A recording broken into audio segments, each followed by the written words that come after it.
dynamic memory allocation. Dynamic means what? During execution of a program, if you want to allocate space, then that is possible, and that is nothing but dynamic memory allocation. Now consider the internal structure of memory, means whatever memory is used by program while execution. There are basically two main segments here, that is data segment and code segment. Means see, whenever our code is going to be executed, first we will write program in C language, that is nothing but a source code, we compile it. Then that compiled code, that is nothing but object code, will get stored over here in this code section. Okay, and now the remaining for variables, again storage is required. Those variables will get stored in this data segment. Now again that data segment is subdivided into three parts: stack, heap and data section. See here, whatever local variables will get stored inside this stack section. For example, in a main you are declaring three variables of type integer like int a, comma b, comma c. Then those type of variables, those are nothing but local to that main. Those variables will get allocated space in this stack section.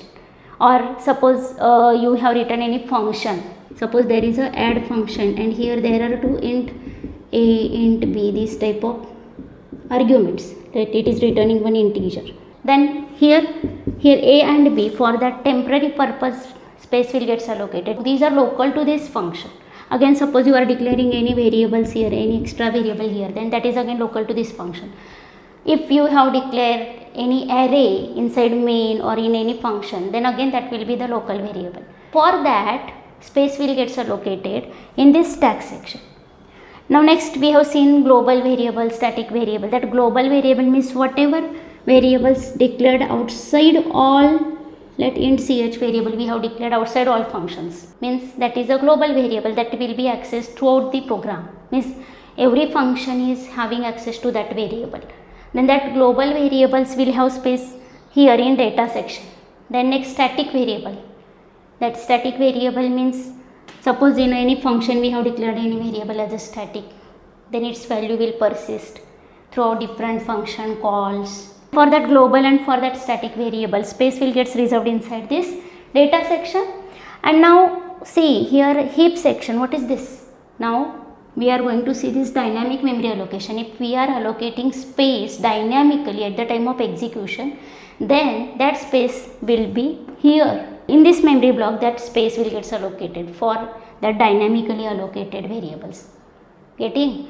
Now here I have showed this as a dotted line. Dotted line means this stack section and heap section. Here the boundary is movable boundary, means as per program's need it may change. Means suppose there are too many local variables used, then it will have more space than heap section. It is movable, it is changeable. Getting?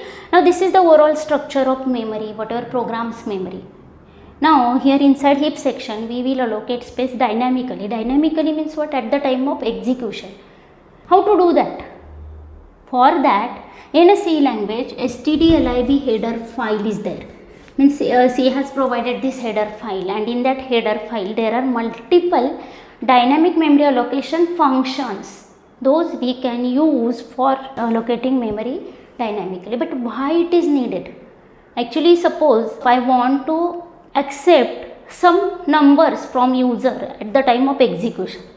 Let user may tell you I want to enter 3 numbers, I want to enter 5 numbers, and then we have to accept those numbers and we have to display some of those numbers. This is my requirement. Now in this case, see, we have to think or we have to assume that user may enter maximum 20 numbers, and we will declare one array of size 20. Let integer x of 20. And now here for 20 integer space will get allocated in memory. Getting? And that space we can use while doing this task. We will ask to user how many numbers you want to enter. Suppose in n user has given value 4.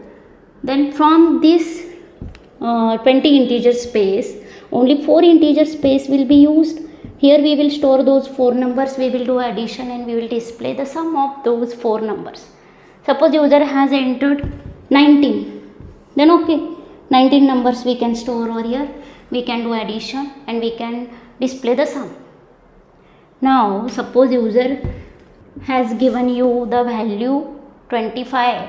I want to enter 25 numbers. Then here there is no space for remaining 5 integers because we have allocated space statically.